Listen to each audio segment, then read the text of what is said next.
to get together today in Brussels for the ministerial to discuss what else could be done to support Ukraine's defensive war against Russia, and also to discuss the global implications of the Russian aggression against Ukraine. I came here with a simple message. My agenda for the discussion had only 3 items. It's weapons, weapons, and weapons. To win the war, first and foremost, you need weapons. The point is very simple. Euro-Atlantic security is indivisible. And fighting against Russian planes, tanks, and personnel in Ukraine, we are defending not only ourselves, but also the security of NATO members, of the allies. And the deal, a fair deal that Ukraine is proposing is simple. You provide us with everything that we need, and we will fight for our security, but also for your security, so that President Putin will have no chance to test Article 5 of the North Atlantic Treaty. I was pleased to hear today a growing understanding about allies, of the fact that Ukraine is fighting not only for itself but also for them, and a growing understanding of the countries who belong to eastern flank of NATO, that support to Ukraine should be stepped up, and it's natural because we are neighboring eastern flank countries directly. I am cautiously optimistic about the outcomes of our discussions, and I'm looking for the allies heard us. I was very specific in the requests and the timeline that these requests should be accommodated. So I will be looking forward to the follow-up from allies to everything that was said and discussed today. Thank you. So let's start with NBC, you want it? Okay, then Ukrinform, Dmitro KULEBA. Dmitro KULEBA, National News Agency of Ukraine. General Secretary Stoltenberg said that Russia needs like 2 weeks for regrouping its forces before the next major offensive operation. So that my question is if Ukraine have enough time to recover before that offensive and to prepare properly. And the second question is quite a diplomatic one. As we saw in Bucha and other Ukrainian cities which were occupied, we have now this absolutely Nazi behavior, and officials in Moscow just confirmed that we have dealing with the state Nazi policies in Russia. My question is, what is in principle possible to discuss with them in a negotiation process? Thank you. By the way, I was told that Ukrainian interpretation is available, so Ukrainian journalists can ask me questions in Ukrainian. I promise to interpreters that they will have some work to do. First, yes, Russia withdrew from Kiev and the vicinity of Kiev, not because, as it was stated by Putin's spokesperson Peskov, they wanted to create constructive atmosphere for negotiations, but because they were pushed back by Ukrainian army, and because they required additional resources for a large-scale offensive in Donbás. So we do observe redeployment of Russia's units from north of Ukraine and northeast of Ukraine to eastern Ukraine. And actually, as we speak, the battle for Donbás is underway. It has not reached its maximum scale, but every day the heaviest fighting takes place in that part of Ukraine. And more is to come, unfortunately. The battle for Donbás will remind you, and I regret to say it, but this is true, The battle for Donbas will remind you was Second World War, with large operations, maneuvers, involvement of thousands of tanks, armored vehicles, planes, artillery. This will not be a local operation based on what we see in Russia's preparations to it. Russia has its plan, we have ours, and the battlefield will decide, and the outcome of this battle will be decided on the battlefield.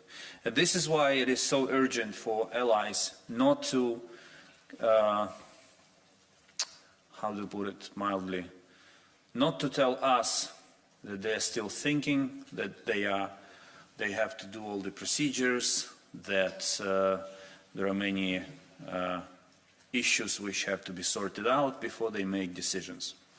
Either you help us now, and I'm speaking about days, not weeks, or your help will come too late.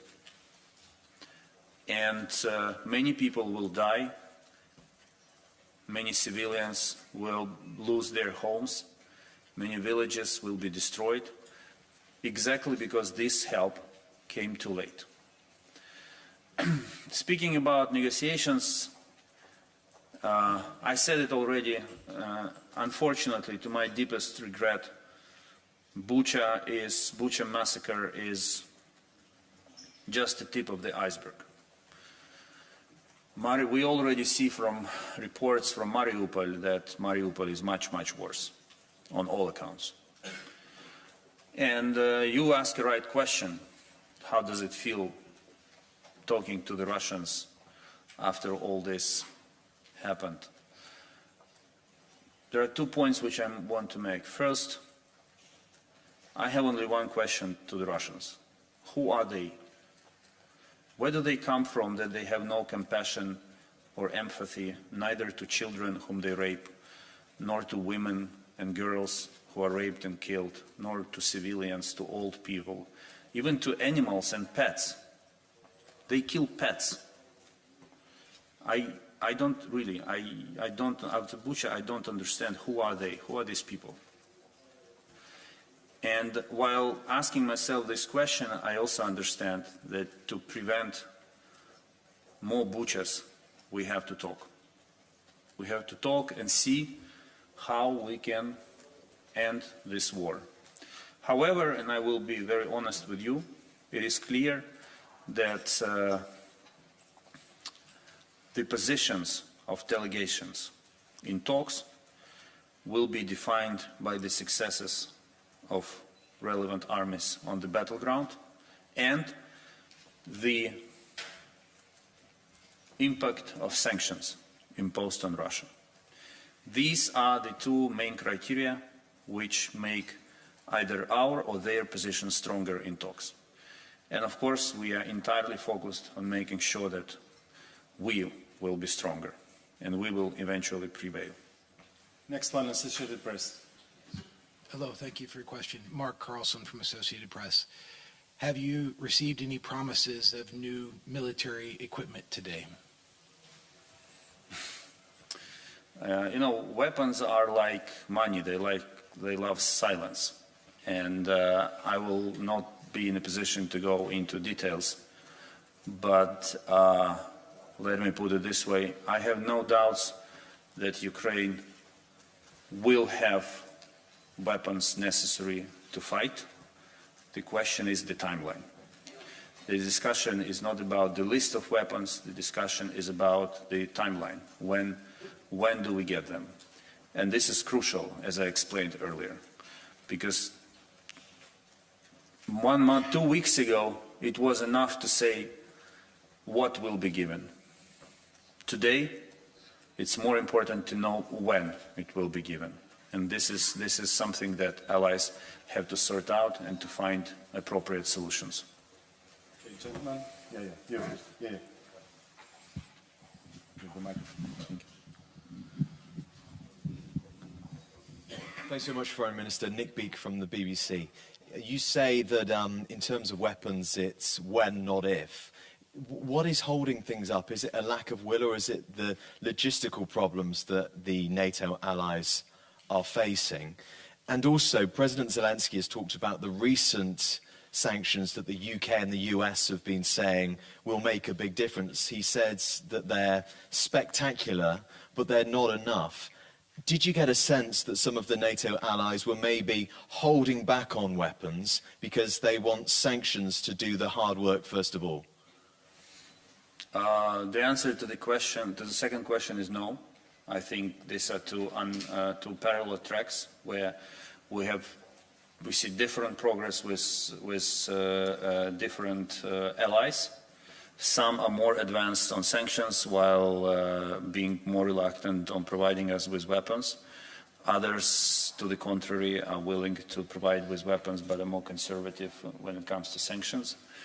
The point that President makes is very simple.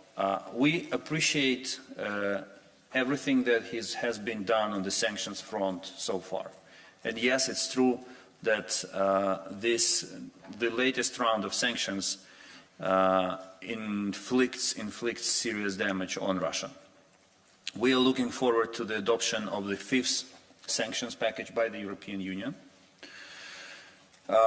And if it is adopted as it stands, then we can say that the pressure has been stepped up. But as long as the West, let's put it this way, continues buying Russian gas and oil, it is supporting Ukraine with one hand, while supporting Russia war machine with another hand.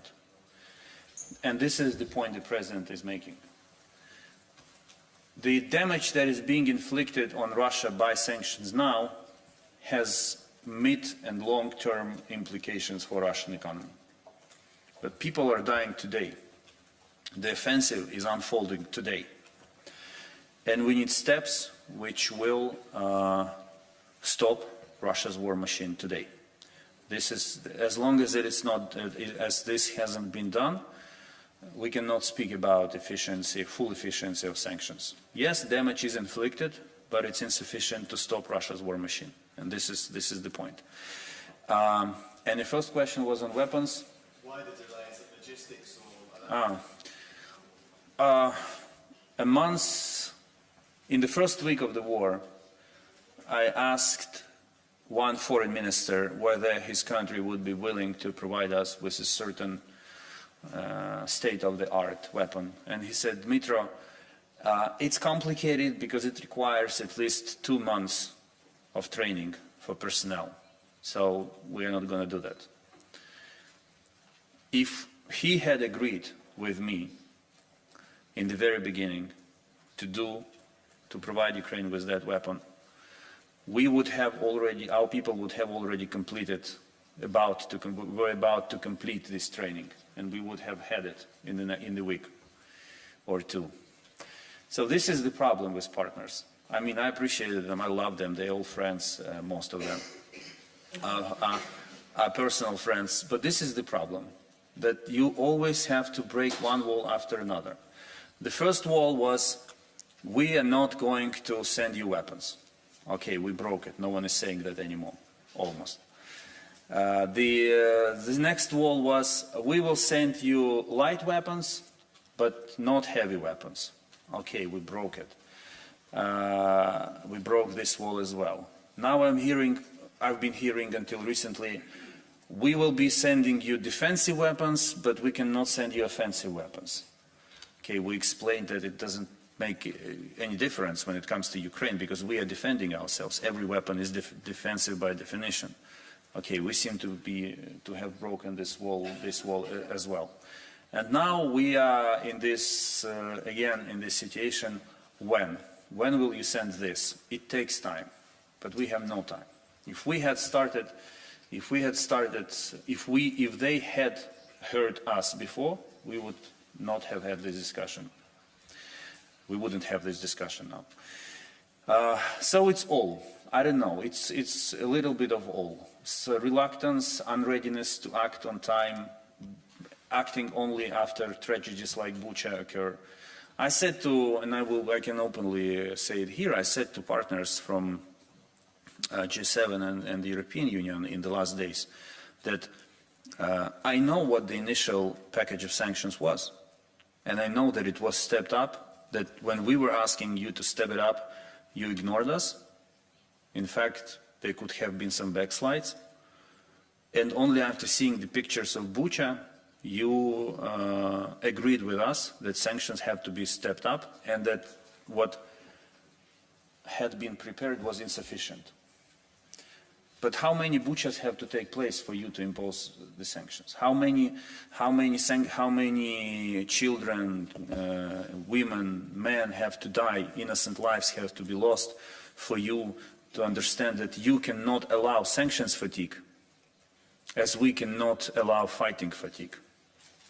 So we are in the process, but I'm satisfied with the overall dynamics of how our partners evolve. But unfortunately, the price of that is pretty high. Let's go to this side. Mr. Minister, Nick Schifrin from PBS NewsHour, thank you. One of the main topics in the diplomatic talks with Russia has been security guarantees, of course, that you have been asking for. Did you repeat that request today? Have you gotten any progress on asking any NATO member or getting any NATO member to agree to a security guarantee? And you say you're cautiously optimistic about individual countries' arms shipments. Do you think NATO itself, as an alliance, should be taking a greater role in those arms shipments? You're absolutely right. I'm cautiously optimistic about shipments from some allies, but I have no optimism about seeing NATO as a whole supplying Ukraine with necessary weapons in the foreseeable future. I don't know, it may change, but this doesn't seem to be the case now.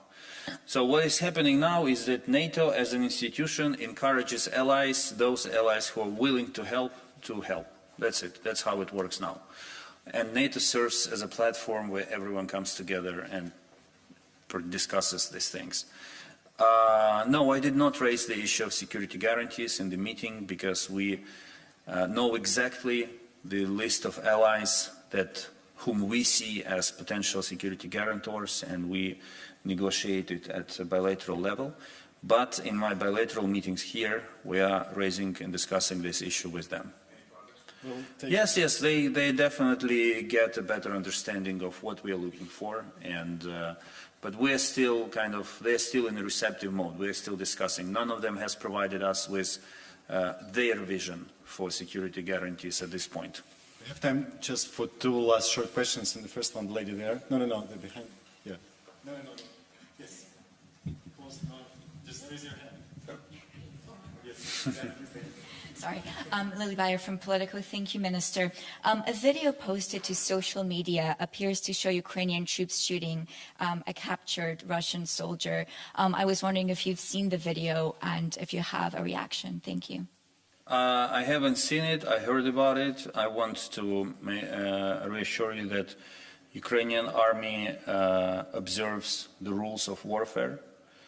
There was, of course, there might be isolated incidents of the violation of these rules, and they will be definitely investigated. But I wanted to double-check the date of this video, because you should understand one thing. No, you will not understand it. I'm sorry, but